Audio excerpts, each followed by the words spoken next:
Join me for a retro game hunt right here in the fine city of Norwich at the Norwich Games Festival. Game Pickup! Building the Games Room! Rush Tricks! Live Game Hunting! Hello again folks, so welcome to a very special video. That's because this past week was Norwich Games Festival, a celebration of all things gaming. And as part of the celebrations on Bank Holiday Monday, they had the Collectors and Traders Day for Video Game Retro Market Norwich. And what better way to spend the Bank Holiday Monday than hitting up this market on a hunt for awesome games for my collection. If you enjoyed this video, please hit that like button and please subscribe. It really helps the channel and I don't want you to miss the new videos I put out every Saturday live at 5. Now, let's head to Norwich Video Game Retro Market. Now, the Norwich Video Game Retro Market has gone from strength to strength over the past few months it has been running. But this time looks like it's going to be the biggest yet with the Norwich Games Festival. And we're starting out strong on the stall of local legends Last Level Games. Now, of course, if you've been watching the channel for a while, you will know they have a store right here in the fine city of Norwich. They always have some of the best retro in stock, including this time a vast selection of Master System bangers. Now, I am very late to the party with this one, but I'm getting increasingly tempted to start collecting Nintendo Amiibos. I have a few of these randomly in my collection, but the more I see these, the more I want them. Somebody stop me.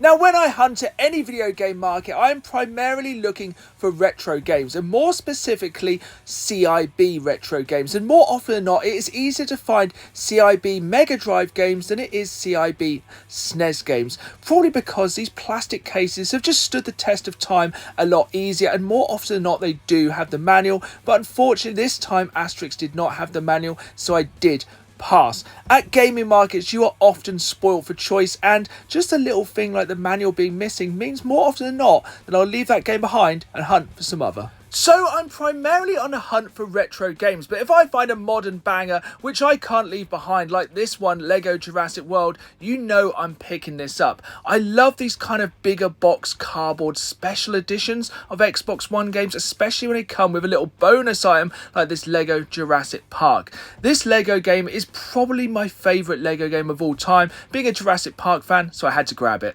Like so many of you watching, I'm a massive fan of cardboard slipcases or special editions, especially for the Xbox 360. And this one was very tempting. Dark Souls limited edition in basically mint condition for just 20 quid. But it's early days at the gaming market. I want to make sure I don't spend my budget too early. But speaking of Xbox 360 cardboard, this is always one of my favourites. The Red Dead Redemption limited edition. I remember picking this up day one, and still to this day, it's a thing of beauty. Now, this was a pleasant surprise on Last Level Games stall. Hogwarts Legacy for the PlayStation 5 for just £10. This is a game I've been wanting to play for a very long while, and for £10, this is a bona fide bargain. Now, what I love about Norwich Games Festival is not just video games, it's also board games and tabletop games such as D&D. And if we're talking about D&D, we have to talk about dice. I am a massive fan of custom dice, and every time I start a new D&D character, of course I need more dice. And I have a very exciting D&D announcement coming up here on the channel very soon. It's very cryptic, but trust me, this is the start of something very big. And if you're a D&D fan, get excited. But I was very excited by all the D&D accessories here, be it dice or be it these spell slot trackers, which were super duper cool. If you've never played D&D before, these are a great way to track your character stats. This stall had everything you needed to track your character's development over a D&D campaign, and this was all really cheap and really nice. I love really deep diving into character development over the course of a D&D campaign, and this is the best way to do it. Back to video games, and let's do some PS1 hunting. And I have a little bit of a gripe when it comes to PS1 hunting. I feel it can be really overwhelming when you have massive boxes like this just full of PS1 games. I think it's just something to do with the black label and the white writing. If you watched my last video from the Video Game Retro Market here in Norwich, you will know I started a new collection for the Sega Game Gear, but only minty CIB games. And for games which are over 30 years old in flimsy cardboard cases, this is going to be a hard task. But gaming markets like this are some of the best places to find these games in the best conditions. And fingers crossed we can find some more Game Gear games here today. But moving on, this was exciting to see to begin with, this copy of Blues Brothers 2000, but unfortunately it was a reprinted cover. This is one of me and my wife's most wanted games, but finding a copy of this game, CIB, is very, very hard. This is a SNES trilogy I'd love to complete. Donkey Kong 1, 2 and 3. Last year, over the course of 2024, I managed to complete another SNES trilogy, the Super Star Wars trilogy. So hopefully, over the course of 2025, I can continue that tradition and complete the Donkey Kong trilogy. But finding Donkey Kong 2 and 3 in good condition is proving harder than I expected. But moving on, we're finding some cool bits here at the Norwich Games Festival. I did think this was the Steelbook version of Fallout 76, which is fairly rare, but one I'm sorely missing from my collection. Some Dreamcast games here, some Saturn games, just a little bit of everything. And this is what I love about gaming markets, the variety. Another subset I'm constantly collecting for is the WWE and WWF games, and there are a lot of them, and a lot of the games I'm missing are for the Game Boy, simply because a lot of these games are hard to find in decent condition. This next stall had a really good selection of GameCube games, and a lot of games you do not see very often, including this one right here, Mega Man Network Transmission, more importantly CIB with the manual. This is one I don't think I've ever seen in a while before. Now I have a fairly sizable GameCube collection, but there's still a couple of heavy hitters I'm missing from my collection, including this one, Mario Party 6, but I'm holding out for the big box version of that one, which has a big price tag. This same store had a really good selection of retro games in really good condition, including this game right here, Alistair Dragoon for the Mega Drive. Now I've heard nothing but good things about this game, but I've never played it myself, so comment down below if you think I need it for my Mega Drive collection. But this is a game I know I need for my N64 boxed collection. I have around 50 boxed N64 games, but as a Star Wars fan, this one is sorely missing. But it's a fairly common game, so I'm going to hold out with the hope to pick that one up in the future, as like I said, it's a fairly common game, and honestly more often than not it does turn up at CX. Now this is something I've never seen before, and it combines two of my great loves, TMNT and tabletop RPGs. I think this is a Turtles role-playing game. I've never seen this before, so if you know anything about this, comment down below. I spied these games hiding under a table, and I was excited as this is a game I've wanted for my N64 collection for the longest time. Duke Nukem 64, as I have such fond memories of playing the campaign of this game split screen with my friend back in the day. But unfortunately this was the Spanish version of the game, so I did decide to pass. But there was some really interesting import N64 bits in here. You can see there's a Rumble Pack, some other nice box games, but I was pretty disappointed that one was a Spanish version, even though some of the Japanese versions of these N64 games have even better artwork. As we saw earlier, I love big box cardboard games, and this was cool to see this GoldenEye 007 for the Wii, which comes with a golden Wii controller. I'm sure a few years ago you could pick this up super cheap, but it goes to show even Wii prices are going up in price. Unfortunately, that is one of the burdens of retro game collecting. More often than not, sadly, over time, prices do go up. Some more Game Gear games here, and I love to see it. And it's amazing what a large, diverse library the Game Gear has. And it's just something about that kind of graph paper background I just love of these. The artwork is just so retro. I love it so much, and I cannot wait to have a full shelf of Game Gear bangers. Moving on, and we have even more Game Gear, but unfortunately I did look at most of these games at the last video game retro market here in Norwich, and unfortunately most of these were missing the manual, and like I said, I'm being picky and only picking up CIB.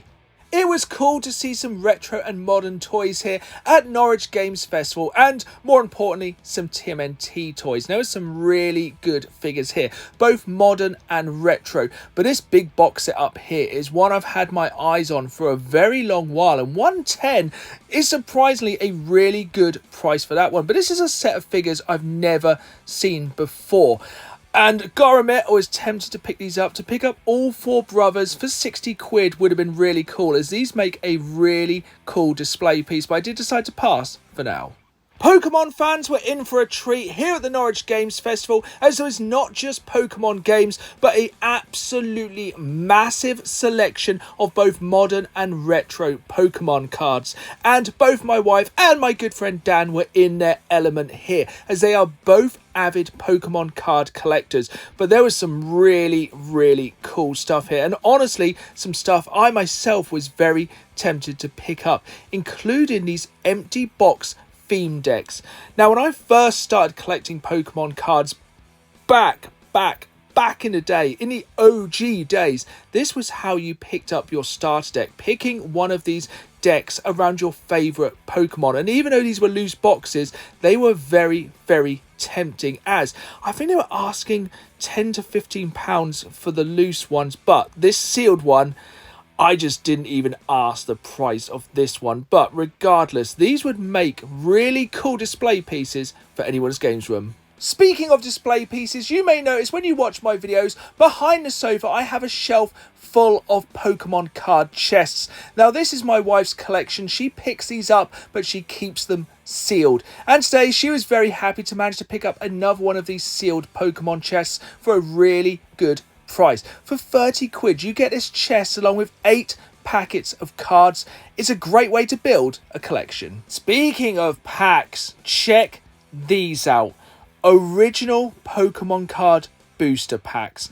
Now, these had an absolutely eye-watering price, but as an OG collector, these brought back such nostalgia. These were some of the very first packs I bought back in the day, but sadly, with these prices in the hundreds, I won't be buying any anytime soon. Back to the video games, and you may notice we're outside. That's because Norwich Games Festival was so big, it not only took over the forum, it also took over the area outside. There was stalls outside, once again selling video games, Pokemon cards, retro toys, all of the things I love. And this stall had some really interesting games, some fairly uncommon games you don't see very often. And of course, these are the kind of games I'm always looking to pick up at gaming markets like this, because a lot of these games are most likely to be found at markets like this, and I knew I had to pick this up as soon as I saw it.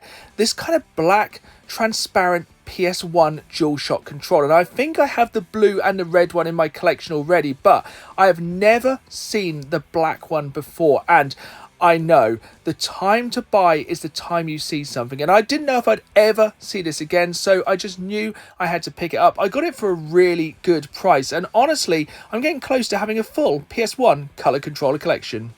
I was very excited to find even more Sega Game Gear games, and these were both in really good condition, but the eagle-eyed among you may notice I make a slight error here. I have no idea how I made this mistake, but I'm just blaming the fact I was distracted. It had been a long day, I was tired, I hadn't had my morning coffee, but we'll talk about it in the pickups. The Xbox 360 market has gone absolutely crazy in the past few years, but I feel like the prices are slowly coming down. And this stall had some really good Xbox 360 rarities, the kind of games you do not see very often, and these are some of the games which are still sorely missing from my collection, but I'm waiting for these prices to drop that little bit more, because I believe the Xbox 360 market is slowly coming down. Sadly, unlike the SNES, which seems to be getting more and more expensive and harder to collect for, especially when it comes to minty CIB games, and you will be paying a premium for these games as they get harder to find, as they slowly find their way into other people's collections, including mine. There we have it then, folks. That was the Norwich Games Festival featuring the Norwich video game retro market. There was so much to see and so much to do, but unfortunately on this day I was short of time, but I just hope I summed up how amazing this event was, and quite honestly, roll on the next one. It had been a fantastic time. Now let's take it back to the games room for the pickups. Here we are then, back in the games room after the Norwich Games Festival, and it was absolutely incredible. I dare say this has been the best video game retro market we have had in Norwich so far. So massive shout out to Ricky and all of the organisers, not just for the market, but for the Games Festival in general. It is great to see the gaming scene booming here in Norwich, and I dare say this was the best video game retro market yet, and it just gets bigger every time, and every time we find some awesome pickups for the collection. Our first pickup this time comes from local legends, Last Level Games. You will know if you've been a fan of the channel for any amount of time, I love Last Level Games. Now the best independent gaming store here in the fine city of Norwich. They were selling this time at the Video Game Retro Market. That's where our first pickup comes from this time. This copy of Lego Jurassic World. Now you may notice this isn't a standard version of this game, and you may be wondering, Dan, why have you picked up yet another version of this game, especially when I have 100% completed this game? That's because this is not just the game, it is a special collector's edition which comes with a special set of Lego. Now, to the best of my knowledge, this is the only way to get this specific Lego set. Now, I'm far and away from the biggest Lego collector, but I love everything Jurassic World and Jurassic Park, and it's Xbox cardboard. What more can I say? For £8, this is a great way to start the day. Now, this will come as a surprise to no one, but I have a fairly large backlog of video games. Yes, surprisingly, there are lots of games I still want to play, but I often use this to my advantage. More often than not, I will not pick up new release games. I will wait until they drop in price, because a lot of new games are about 60 quid, 70 quid, and you know, with upcoming games, maybe even more. But one advantage of this is more often than not, I can wait a little while and pick up these games at a fraction of the price, such as this game right here, Hogwarts Legacy for the PlayStation 5, which I picked up for Last Level Games today for just £10. Now, this is one of the benefits of having such a large backlog of games, but it goes to show a lot of these new release games drop in price very, very quickly. But this is one both me and my wife are very excited to play. This is the Harry Potter game I think we've all always wanted, and I'm just glad I could buy a copy of this second hand for an absolute bargain price. A wise person once said, the time to buy something is the time you see it. And I've never seen this PS1 controller before. I think this is like smoke grey. It's kind of a clear grey plastic, and it looks absolutely sick. Now, over the years, I've picked up many different PlayStation 1 coloured controllers, but I've never seen this specific colour before. And this was a great price. I think this was like £16. And honestly, this could be one of the best looking PS1 controllers I've ever seen. There is nothing that screams 90s chic more than clear coloured plastic. Which brings us on to our final pickups from the Norwich Video Game Retro Markets, and these pickups come courtesy of the Retro Shaman. Now, I've seen them selling at the past few markets, and every time they have some amazing games for sale, and this time was no different. But hand on heart, I made a slight error, pretty stupid on my part, but more on that in a moment. So, last time we went to the Video Game Retro Market, you may remember I started a new collection for the Sega Game Gear, but only after mint CIB games. Yet I am a glutton for punishment. You may remember one of the first games I picked up last time was this game right here, the Lucky Dime Caper Donald Duck. But this is not that specific game. This is another copy I picked up this time, as honestly, sometimes I get caught up in a moment and I'm stupid and I picked up the same game twice. That's because I got this as a bundle deal with this other game, Castle of Illusion, starring Mickey Mouse. And again, this is in absolutely incredible condition. It is CIB with the manual, and for me, this was just a golden age of Disney games. They could do no wrong. Yes, these games were mega hard, but these were fantastic games. So I'm very happy to add this one to my collection, and to again add Donald Duck to my collection. But if you're a Game Gear collector and after this game, please hit me up, or this one will be going on eBay very soon. But 2 games for 32 quid. Thank you very much to the Retro Shaman. There we have it then, folks. That was the Norwich Games Festival and the Video Game Retro Market Norwich. And massive shout out to everyone who made it possible. It is great to see the gaming scene growing and thriving here in the fine city of Norwich. But that's not all from the Video Game Retro Market. Stay tuned next Saturday live at 5 for a very special episode of the NES Top 40 at 40, as this time I managed to add one of the mintiest complete in box NES games you have ever seen. So stick around for that one. I hope you've enjoyed this video. If you did, hit that like button, subscribe, and as always, keep playing the game. See you soon.